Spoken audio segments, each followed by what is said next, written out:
Welcome to the नुक्कड़ podcast powered by अकालिको natural. आज हमारे साथ है प्रफुल्ल भाई वसावा। प्रफुल्ल भाई वसावा एक यंग लीडर है और आदिवासी मुद्दों पे बहुत बड़ा काम कर रहे हैं और हमें मौका मिला है इनसे रूबरू होने का। तो आज हम उनसे इनकी पर्सनल बातें करेंगे।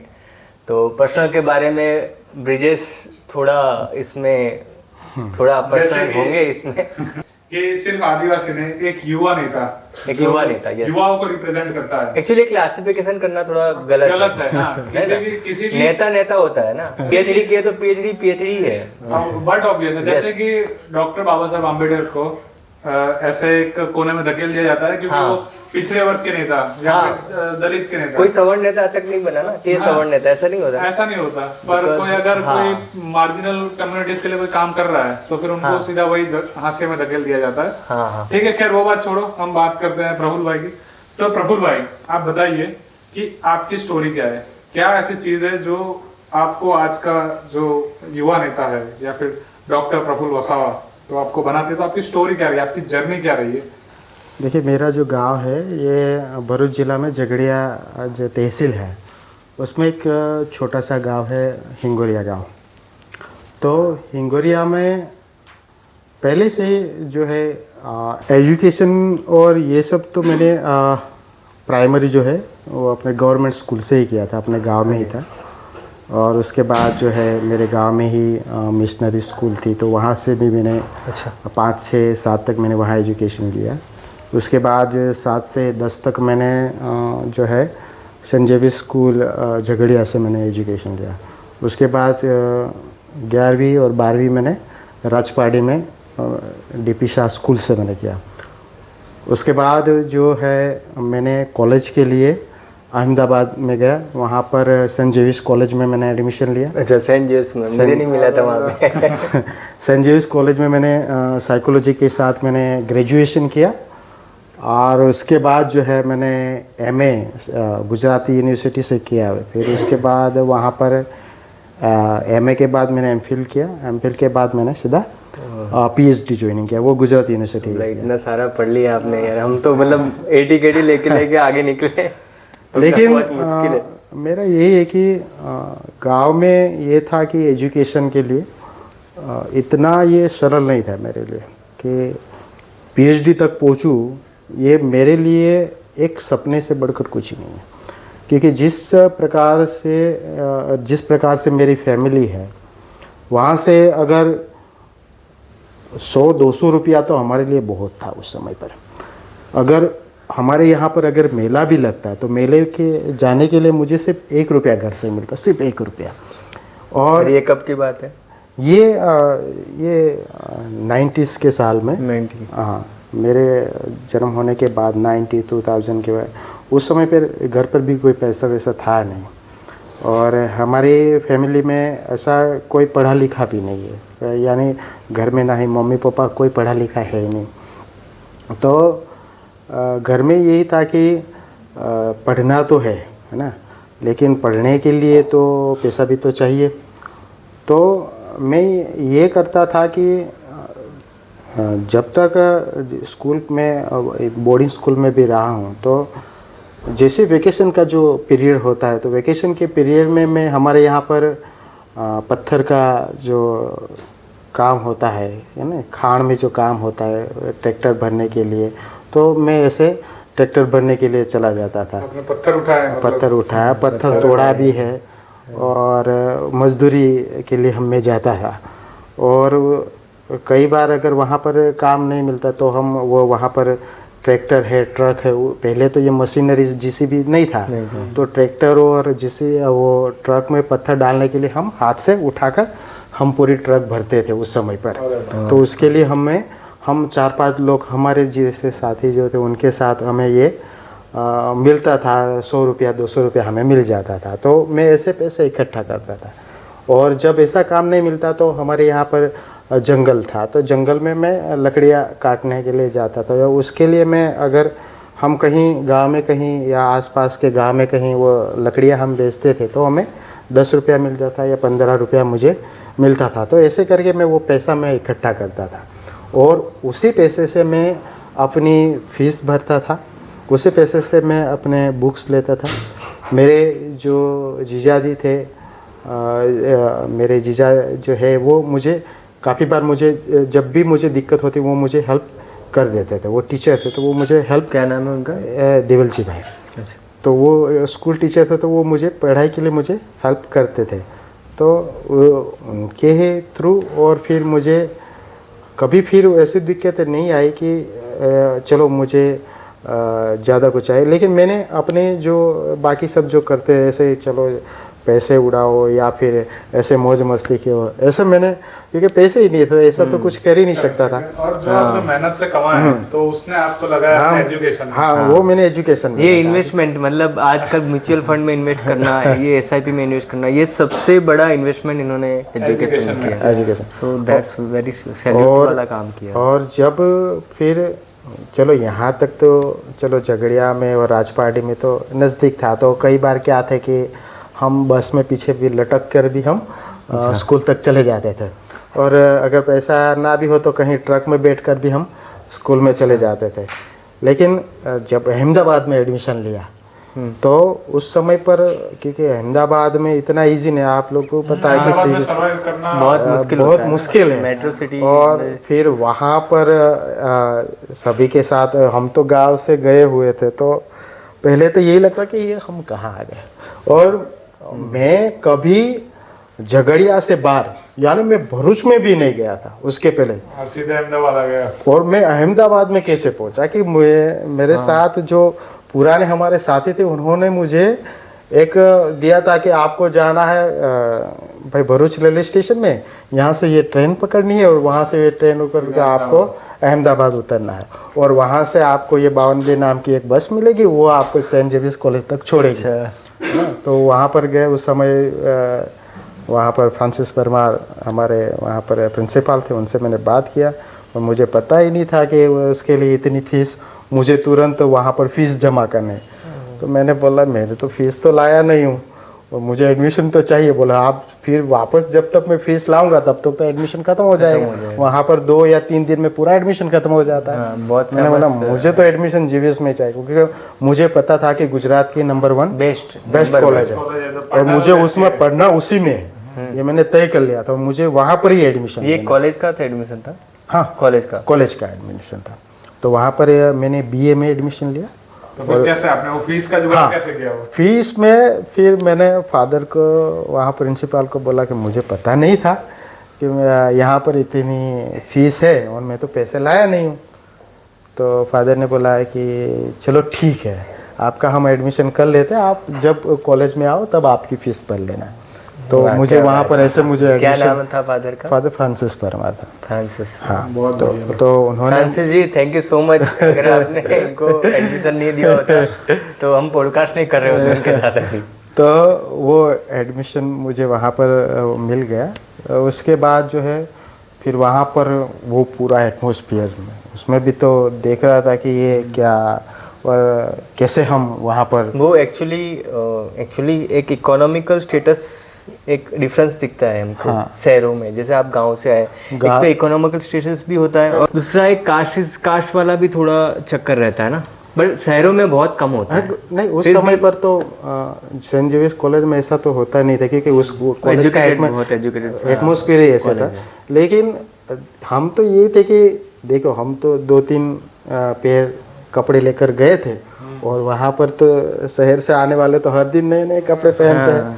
तो हम क्या करते कि मेरे पास अगर 2-3 पेयर है, मेरे फ्रेंड के पास 2-3 पेयर है और वो गुजराती डिपार्टमेंट में है, वो तो उसके कपड़े, मैं साइकोलॉजी डिपार्टमेंट का, तो मैं उसके कपड़े में एक हफ्ते में मैं 2-3 दिन मैं पहले, हाँ, और 2-3 दिन जो इकोनॉमिक्स वाला है दूसरे हफ्ते में, तो इकोनॉमिक्स वाले के जो कपड़े वो मैं पहन लेता था। ऐसे ही हम रोटेशन करके एक दूसरे के जो कपड़े वगैरह भी शेयर करते थे और ऐसे ही हमने वहाँ पर एजुकेशन लिया। और शहर में वहाँ पर कॉलेज में उस समय पर NCC और NSS भी था, तो मैंने कॉलेज में मैंने NSS वहाँ पर ज्वाइन किया, क्योंकि मुझे पहले से NSS में मुझे सोशल सर्विस करना है। ये मुझे पहले से कि यार मुझे जो है मेरे लिए कुछ करना है, मेरे समाज के लिए कुछ करना है, फैमिली के लिए कुछ करना है, ये मेरे जहन में था ही। तो इसलिए मैंने कहा कि मुझे सोशल सर्विस करना है, इसलिए मैंने एनएसएस ज्वाइनिंग किया। फिर पहले साल एनएसएस में रहा, वहाँ पर वॉलेंटरी हम वहाँ पर ब्लाइंड स्कूल में मैं पढ़ाने के लिए जाता था। फिर अहमदाबाद कॉलेज के पीछे गुलबाई टेकरा है, हाँ गुलबाई टेकरा, तो वहाँ पर बच्चों को पढ़ाने के लिए मैं जाता था।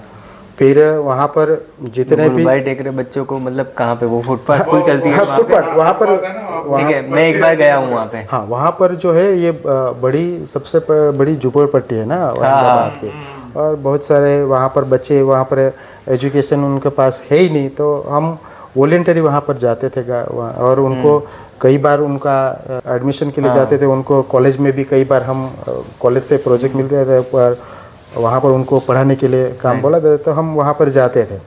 तो वहाँ पर बच्चों के लिए ये भी देखा कि ये मुझे लगा था कि हमारे गांव में बहुत ख़राब परिस्थिति है, लेकिन वहाँ पर गरीब तो वहाँ शहर में भी है, उसको भी बहुत सारी ये दिक्कतें है। गरीब की जाति हर जगह एक होती है। और वहाँ पर हमने फिर हाँ व्यसन मुक्ति का जो कार्यक्रम था, तो हमने व्यसन मुक्ति के कार्यक्रम में भी हम वहाँ पर जाते थे।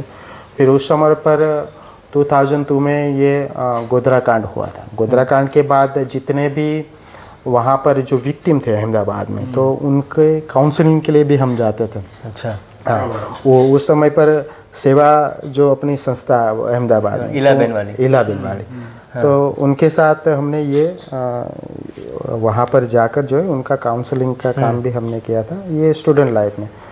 फिर उस समय पर इतना तो मुझे मालूम था कि अगर सिटी में और शहर में अगर एजुकेशन लेना है तो हमें इसमें तो घुलना होगा, और अपने आप को कभी हम गांव वाले हैं या हम शहर वालों से कम है ये तो हमें नहीं मानना है। बस ये दिमाग में मैंने फिट कर लिया था कि भाई मैं शहर वालों से हम कम नहीं। तो पहले साल से मैंने फिर ये कह दिया, और दूसरे साल में फिर जैसे सेकेंड ईयर में मैं आया, तो फिर मैं ऑलरेडी वहाँ पर मैं वॉलेंटियर के तौर पर मैं सेकेंड ईयर में मैंने लीडर के तौर पर मैंने काम किया। और टीवाई में मैंने पूरी कॉलेज का मैं कोऑर्डिनेटर बना मैं फिर। अच्छा, और पूरा एनएसएस मैंने वहाँ पर कॉलेज का मैंने संभाला। उसके बाद वहाँ का जो ऑल एसोसिएशन स्टूडेंट का जो था उसमें भी मैंने पार्टिसिपेट किया, और कॉलेज के बाद, और उसके बाद मैंने कभी मुड़कर मैंने देखा ही नहीं। चाहे कुछ भी हो, मुझे पढ़ना है। पैसे के लिए मैं जब भी वैकेशन होता तो गांव में मैं मजदूरी के लिए मैं पैसा मैं इकट्ठा कर लेता था, है ना। कहीं अगर ज़्यादा ज़रूरत है तो मैं अपनी फैमिली से या मेरे जीजा जी के पास से मैं पैसा वगैरह अरेंज हो जाता था। तो इस हिसाब से मैंने वहाँ पर मैंने अपनी पढ़ाई कंप्लीट की। फिर साल में हमें स्कॉलरशिप भी मिलती थी, है ना।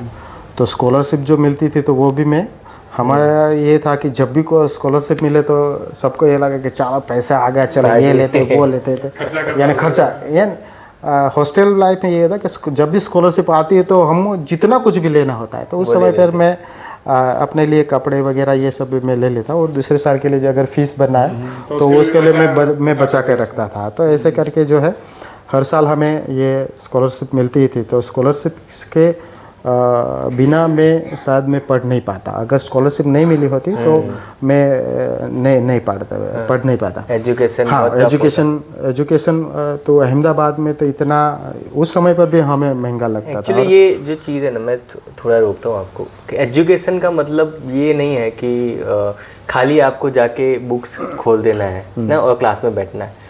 जैसे ये बात बोली ना, कितनी गंभीर बात है कि आपको कपड़े भी चेंज करना है, आपको कपड़े भी नहीं चाहिए ना, आपको अल्टरनेट चीज़ें बदलनी है, आपको इस समाज में रहना है। आफ्टर ऑल कॉलेज भी एक समाज है, एक हिस्सा बन के आपको उसमें रहना है, तो उसका एक्सेप्टेंस बहुत ज़रूरी हो जाता है। और अपने दिमाग को जो खोलना, उन्होंने जैसे बताया कि जो है पूरी बात सबके साथ पढ़ना है, और फिर वहां बैठ के जो कपड़े की बात है, जो साइकोलॉजी बैठ जाती है कि भाई अगर यहाँ रहना है तो फिर मुझे तो ये सब करना पड़ेगा, गुल्ला मिलना पड़ेगा, मेरे दिमाग में से निकालना पड़ेगा कि मैं नहीं चल पाऊंगा या मैं नहीं कर छोटी सी अमाउंट होती है स्कॉलरशिप की, ठीक है। तो ये एक्चुअली कहीं बहुत सारी गलतफहमी होती है शहरों के बच्चों में, शहरी बच्चों में, सब फीस नहीं है तो क्यों नहीं पढ़ पा रहे, ये नहीं पढ़ पा रहे।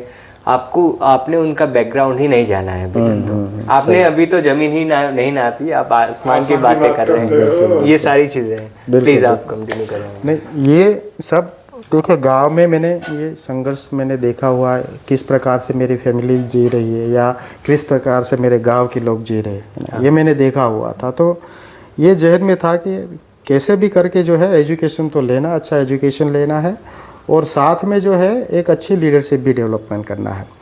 और हमने वहाँ पर फिर कॉलेज के टाइम से ही मैं लीडरशिप कार्यक्रम के लिए मैं वहाँ पर टीवाई में आ गया, तो मैं लीडरशिप के कार्यक्रम फिर मैं दूसरे बच्चों को देता था।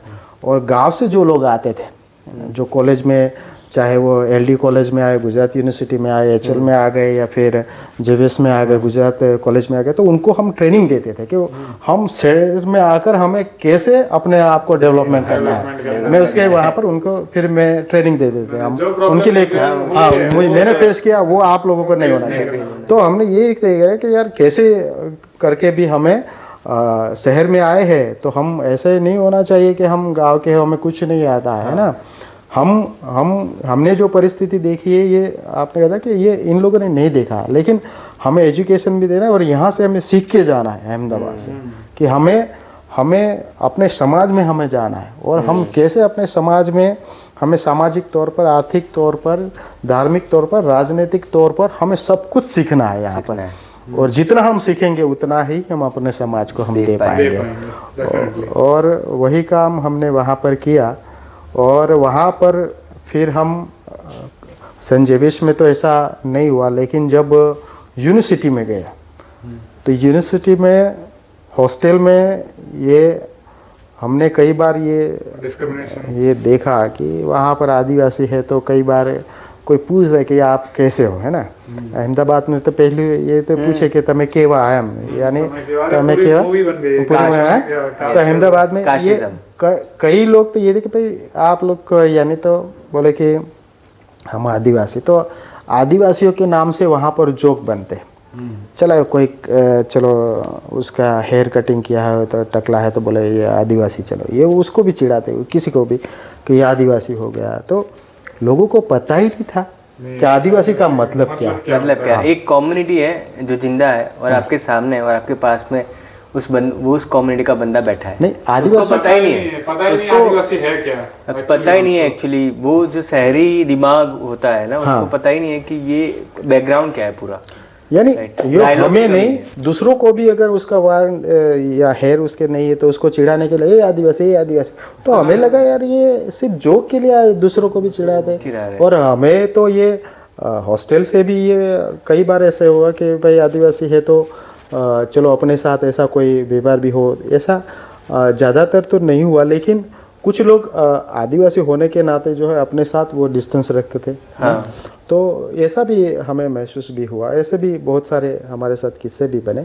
लेकिन मैंने ये कहा था कि जहाँ कहीं भी जाऊँगा, है ना, तो मैं तो एक जेवीएस से भी एक लीडरशिप के तौर पर गया था, तो एमए के अंदर भी मैं तो एक वहाँ पर अपने डिपार्टमेंट का लीडर के तौर पर ही था वहाँ पर। यानी डिपार्टमेंट का कुछ भी काम होगा तो एचओडी को मुझे तो बोलना ही पड़ता है कि भाई प्रफुल्ल को बुलाओ, ये काम करना है, सेमिनार रखना है, प्रफुल्ल को बुलाओ। हम एवरेज स्टूडेंट में थे पहले से कि चलो बहुत सारे चलो अपने डिस्ट्रिक्शन मार्क पे करें, ऐसी अपेक्षाएं भी नहीं थी। अपना ऐसा था कि चलो हम प्लस फर्स्ट क्लास में भी पास हो जाते, तो हमने फर्स्ट क्लास वही रखा था, फर्स्ट क्लास सेकेंड क्लास से पास होते रहते थे।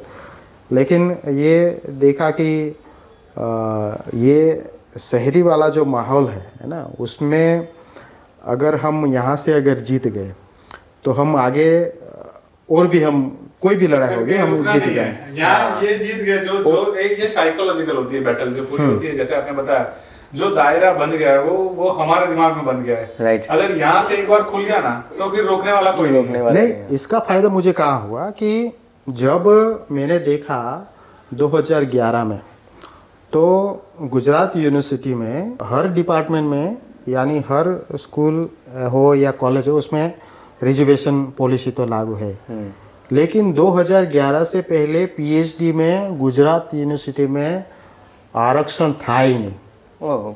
जब से देश में आरक्षण लागू हुआ तब से लेके 2011 तक गुजरात यूनिवर्सिटी में पीएचडी में आरक्षण नहीं था।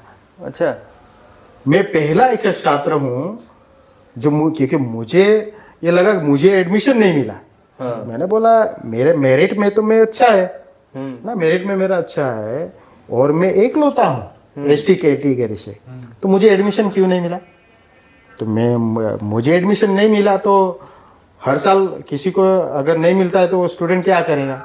ज़्यादा से ज़्यादा वो चल मेरा एडमिशन नहीं होता घर चला है। मैंने बोला नहीं, मुझे एडमिशन क्यों नहीं मिला? तो मैंने डिपार्टमेंट से पूछा मुझे एडमिशन क्यों नहीं दिया? आप लोगों को एक तो एसटी कैटेगरी में एक तो एडमिशन चाहिए ना।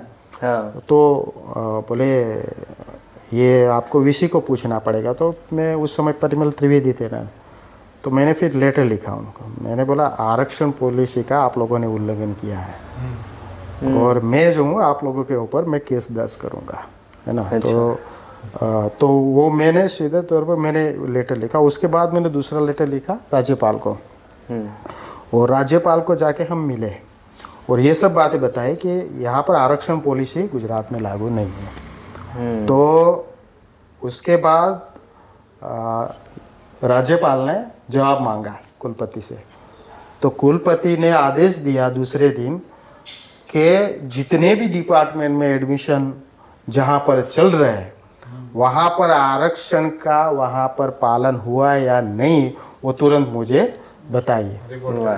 तो मेरा तो साइकोलॉजी डिपार्टमेंट था, साइकोलॉजी को छोड़ के कोई भी डिपार्टमेंट आरक्षण कहीं पर भी था नहीं, सब जगह पॉलिसी आपने लागू करवा दी। हाँ, तो फिर राज्यपाल ने आदेश दिया कि आरक्षण वहाँ पर लागू होना चाहिए। बहुत बढ़िया। तो 2011 से आज तक वहाँ गुजरात में आज तक ये मेरी लड़ाई उस समय सिर्फ मेरे लिए थी या एसटी के लिए थी, लेकिन आरक्षण पॉलिसी एसटी के लिए थोड़ी ना, सबको मिलता है। तो एससी ओबीसी ये हमारे जो ये पीएचडी में जो मेरे ये हमारी जो लड़त थी उसका फायदा फिर हो गया, एससी को भी हो गया और ओबीसी को भी हो गया। यानी मुझे तो एडमिशन मिला है पीएचडी में एडमिशन, पर गुजरात में सिर्फ फिर मुझे लगा ये गुजरात में सिर्फ आरक्षण पॉलिसी सिर्फ गुजरात यूनिवर्सिटी में। हमने लेटर लिखा उसके बाद ये पॉलिसी साउथ गुजरात यूनिवर्सिटी, फिर एमएस यूनिवर्सिटी, सरदार वल्लभ भाई यूनिवर्सिटी या फिर उत्तर गुजरात हो या सौराष्ट्र में कहीं पर भी आरक्षण पॉलिसी था ही। इसको बोलते नेता। हाँ, फिर उसके बाद 2011 के बाद आज तक जितने भी लोगों को पीएचडी में एडमिशन मिला है ना, वो एडमिशन आज हम गर्व से कह सकते हैं कि वो हमारी लड़त के कारण है। और आज 2000 से ज्यादा लोग पीएचडी होकर आज प्रोफेसर आज बने हुए हैं।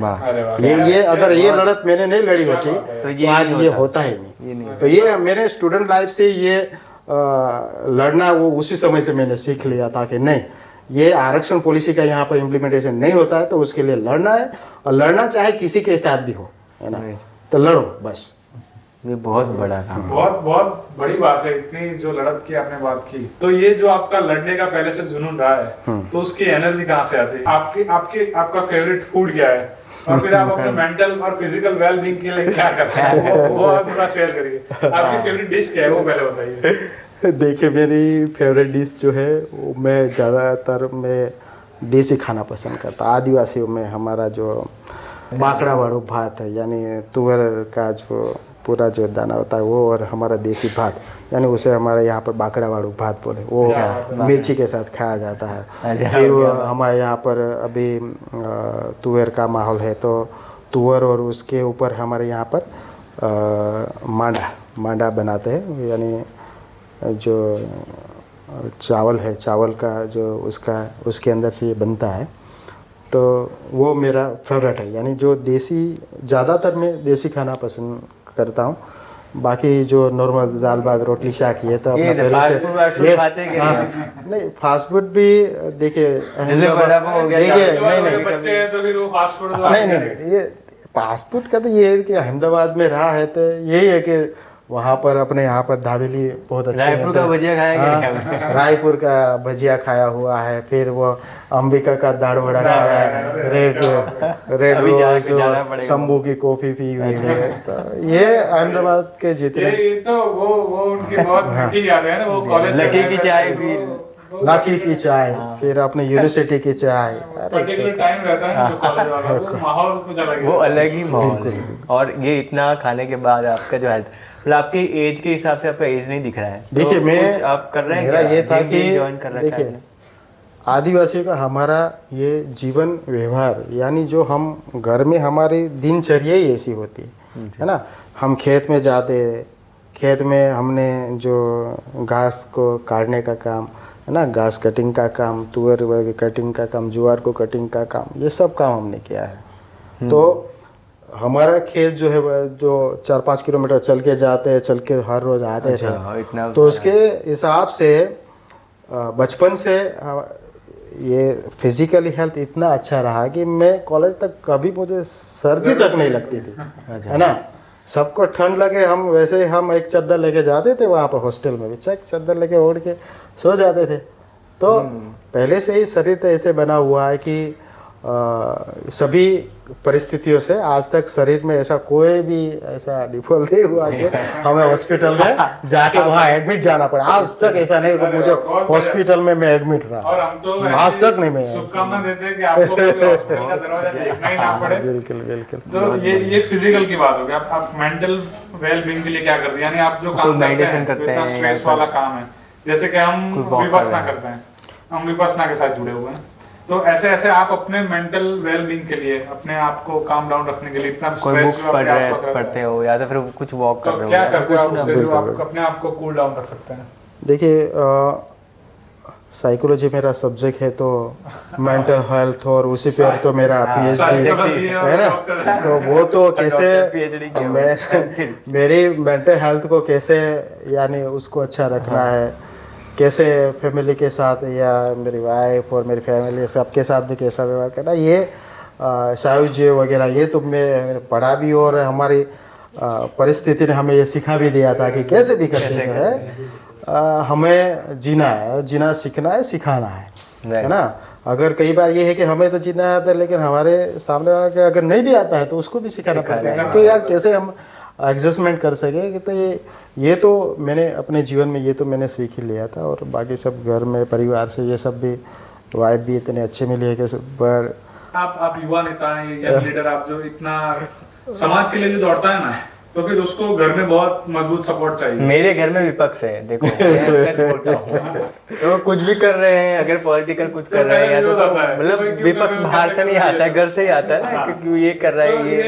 तो आपका भी कोई विपक्ष घर में बिना पॉलिटिकली यानी फैमिली सपोर्ट के बिना कोई भी इंसान है ना, मैं नहीं, कोई भी इंसान वो चाहे कहीं पर भी जाना हो ना, वो चाहे उसको पॉलिटिकली जाना हो, चाहे वो सोशली जाना हो, वो कहीं पर भी वो सफल नहीं हो पाएगा। मेरा ये रहता है कि मैंने पहले से भी वाइफ को भी मैंने पहले से बोला कि मेरा तो ये है कि सोशल वर्कर तो मैं पहले से हूँ, है ना। जब हम मिले थे तो हम तो ये सोशल मीडिया और मेरे फ्रेंड की शादी में ये सब मिले थे, तो लव मैरिज है क्या? हाँ लव मैरिज। ये लीडर की क्वालिटी है, ये क्वालिटी मतलब सब जगह से वो लीडर दीवारें तोड़ के क्या करना है ना वो मुझे पता है। मुझे पता है मुझे क्या करना है, तो मतलब ये अलग ही अच्छा बढ़िया है। मेरी फ्रेंड की फ्रेंड थी, तो मेरे फ्रेंड ने बताया कि चलो अच्छा है, तो बोले चलो अच्छा है। तो मेरे फ्रेंड को भी नहीं पता था कि हम वैसे ही चुप चुके हम मिल रहे हैं हमारे। तो फिर उसको बाद में उन्होंने गांधीनगर में एक बार देख लिया कि यार ये मेरा फ्रेंड वो मेरी फ्रेंड के साथ ही क्यों है। उस फिर चलो हमने भी मैंने प्रपोज किया, दोनों ने फाइनल कर लिया, फिर हमारी शादी हो गई। उसके बाद मैंने ये भी किया कि मेरा जो काम है वो तो सोशल वर्क वाला है, और मैं समाज के लिए लड़ता हूँ, बोलता हूँ, है ना।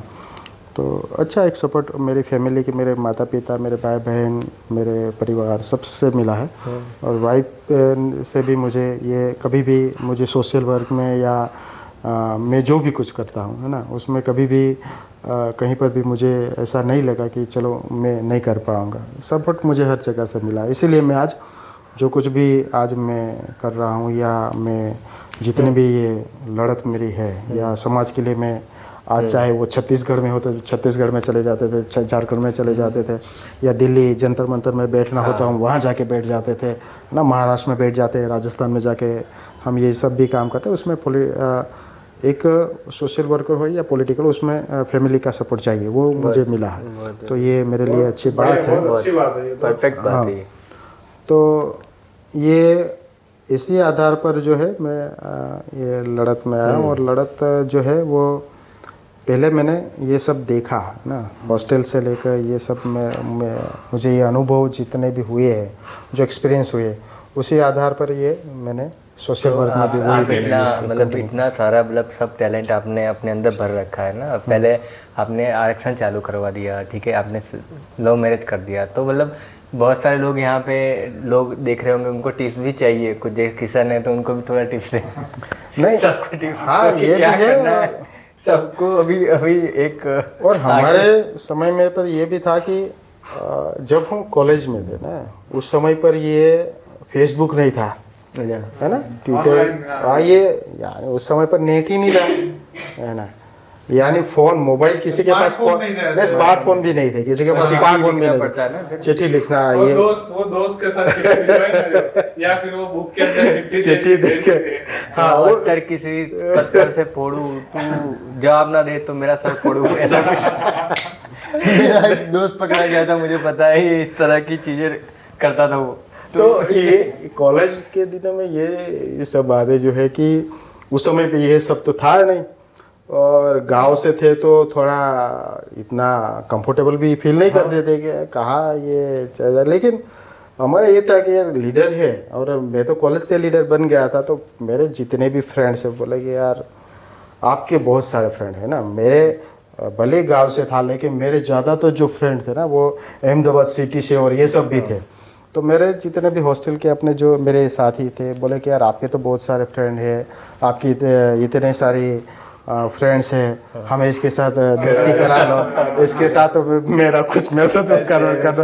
मैंने बोला ऐसा काम मुझे नहीं पाएगा भाई, मेरा कर लिया, आप मेरे कर लिया, पीएचडी कर रहा है मेरे पास, मैं लेकिन ये वाला हाँ, आप फ्रेंड वगैरह इंट्रो ये सब होता है, लेकिन वो वाला काम यार किसी को प्रपोज करना है, ये काम मुझसे नहीं होगा। और ये तो मैं मानता हूँ कि अगर भाई तुमको लाइफ पार्टनर चाहिए तो हिम्मत तुम में इतनी होनी चाहिए। सबसे बड़ी बात है ये, सबसे बड़ी बात है लाइफ का सबसे बड़ा फैसला अगर आप खुद ले रहे हो तो समझो आपको लाइफ में जीने में कॉन्फिडेंट है, पूरा कॉन्फिडेंस। और ये बहुत बढ़िया बात कही, और आपने इतना जो सुधार किया है। तो एक क्वेश्चन मैं आपको पूछना चाहता हूँ कि आप क्या सोचते हैं एक ऐसी चीज क्या हो सकती है जो इस दुनिया को अभी सबसे ज्यादा जरूरत है?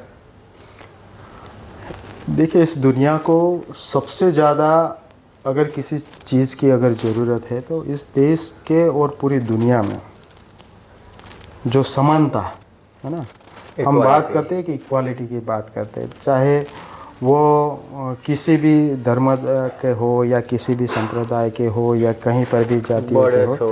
देखिए यार, इस देश में या पूरी दुनिया में हमें बनाने, हम जिस प्रकार से ये मनुष्य जो है हम, है ना, हमारे आज जिस प्रकार 2 आँखें है ना, नाक है, होठ है, पूरे विश्व में ऐसे ही लोग हैं, ऐसे सबका एक ही है। तो इस कुदरत ने हमारे साथ अत्याचार या हमें डिफरेंट नहीं किया, तो हम क्यों अपने, चाहे हम अलग अलग धर्म वाले हम बन जाते कि हम तो फलाने धर्म वाला हो गया, वो धर्म वाला हो गया, अभी बोले कि मैं तो इस पार्टी वाला हो गया, उस पार्टी वाला हो गया। लोग झगड़ते हैं व्हाट्सएप पे। नेचर ने, जो इन्होंने बताया कि प्रकृति ने कोई डिफरेंस नहीं किया, तो हम जो इंसान, जैसे कि धर्म का कंसेप्ट इंसान ने लाया, जाति का कंसेप्ट इंसान ने लाया, लिंग का कंसेप्ट इंसान ने लाया, तो जो इंसानी कंसेप्ट है, जो इंसानी बातें हैं, उसके अंदर क्या होता है ना, जैसे ये मैंने शर्ट पहना, इसके पीछे टैग है ना, नहीं तो ये इंसान को आदत पड़ गई है सब कुछ। नहीं, वो आमिर खान नहीं बताते कि यार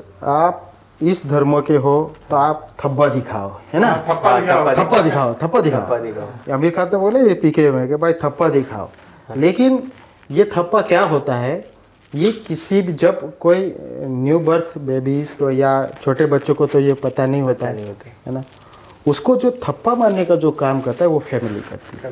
बचपन यार से हम उसको जो है किया जाता है। हम देखो बेटा हम इस धर्म वाले लोग हैं। और आसपास वाले सेलिब्रेट करते हो उसको। हाँ ये हमारी मान्यता है, ये हमारी मेंटालिटी है। इस कलर के कपड़े पहनने, ऐसे बाल कटवाने, ऐसे फेस्टिवल्स मनाने, फेस्टिवल मनाने, सब कुछ। यानी ये जो बच्चों के अंदर ये जो धर्म की जो रीति रिवाज या ये सब डालने का जो हम इस धर्म से आते हैं तो हमें सिर्फ यही करना है, हमें ये टीका लगाना है, हमें ये भाई हमें ये दिनचर्या में ये सब करना है, ये सब जो है ये कभी किसी ने ये कुदरत के बनाए हुए नियम नहीं है, ये इंसानों के बनाए हुए नियम है। तो अगर इंसान को अगर जीना है तो ये प्रकृति के हिसाब से चलना होगा, है ना। 100% देखिए आज तो देखो कि एक वर्ग ऐसा होगा जो ज़्यादा पैसा वाला होगा, एक ऐसा है कि जो ज़्यादा गरीब है। ज़्यादातर देश की सरकारें जो है यही है कि भाई उसको चुनाव में जो भी ज़्यादा फंड देता है ना, वही वहाँ का उद्योगपति होता है। आज देश में सिर्फ 10% लोगों के पास 90% लोगों का पैसा सिर्फ 10 देश का 90% तो इक्वालिटी नहीं है, इक्वालिटी का इकोनॉमिकल इक्वालिटी है वो नहीं। अगर इस देश में अगर हम यही बात है कि आज इस देश के लिए, इस देश की स्वतंत्रता के लिए तो हर कोई लड़ा है ना। फिर आज इस देश में अगर चुनाव होता है तो कोई हिंदू होगा, कोई मुस्लिम होगा, सिख ईसाई होगा, है ना। राइट, ये मुद्दा बन रहा है आज। लेकिन आज अगर इस देश में अगर हमें अच्छी तरह से अगर इस देश के अंदर हमें जो भारतीय संविधान के तहत जो स्वतंत्रता, समानता, बंधुत्वता, माने समाजवाद, धर्मनिरपेक्ष वाला जो ये देश है, अगर हम क्यों पहले से हम मान ले कि यार उस धर्म वाले लोग हमारे खिलाफ है, यार हमारे समाज जो उसके खिलाफ अभी वो जन्मा भी नहीं, उससे पहले बोले वो उस धर्म वाले हमारे खिलाफ है। किसी के हर एक्सपीरियंस ही नहीं है कि भाई जैसे आपने स्टार्टिंग में अपनी स्टोरी बताई कि उनको पता ही नहीं है कि आदिवासी क्या है, वो इतने अज्ञानी है, उन्होंने कभी आदिवासी को देखा नहीं है, उनसे बात नहीं की, उनसे मिला नहीं, उसको पता ही नहीं कि डिफरेंस क्या है। मुझे ना ये आपकी बात सुन के मैंने भी थोड़ी बहुत पुस्तकें पढ़ रखी है। मुझे लगता है कि सब जो ये सिचुएशन खड़ी हुई है उसका एक ही सॉल्यूशन है, दैट इज डायलॉग। अगर हमारे बीच डायलॉग नहीं हो रहा है, बातचीत नहीं हो रही है ना, तो गैप बढ़ते जा रहा है। बिल्कुल डायलॉग जैसे हिंदुस्तान और पाकिस्तान के बीच में कभी कभी डायलॉग होते हैं फिर बंद हो जाते हैं, ठीक है, तो बट डायलॉग हमेशा चालू रहे, इतने युद्ध होने के बाद भी डायलॉग हमेशा चालू रहे। और मैं यही बात कहना चाहता हूँ कि जो नुक्कड़ पॉडकास्ट है उसका यही पर्पस है कि जो डायलॉग नहीं हो रहा है वो डायलॉग करें, हम डायलॉग करेंगे और ऐसी बातें आपके पास लेकर आएंगे कि आपको सोचने पे मजबूर करेंगे, तर्क करने को मजबूर करेंगे। आप अपने नुक्कड़ पे जाके यही बात करेंगे कि भाई नहीं, हाँ, ये भी बात हो सकती है, ये इस पर भी बात करनी चाहिए। एक बहिष्कृत भारत और एक जो भारत है जो जिसके पास सत्ता है, ठीक है, दोनों को मिलाकर दोनों के बीच का जो गैप है उसको हम कम कर देंगे और दोनों को मिला देंगे। जैसे वो बर्लिन की दीवार तोड़ दी थी, हम तोड़ देंगे दीवारों को। टूटेगी, पक्का टूटेगी। अगर हर एक नुक्कड़ पे तर्क वाली बात होने लगे, हर एक जगह पर आप जैसे चाय पीने बैठते हैं 4 दोस्तों के साथ,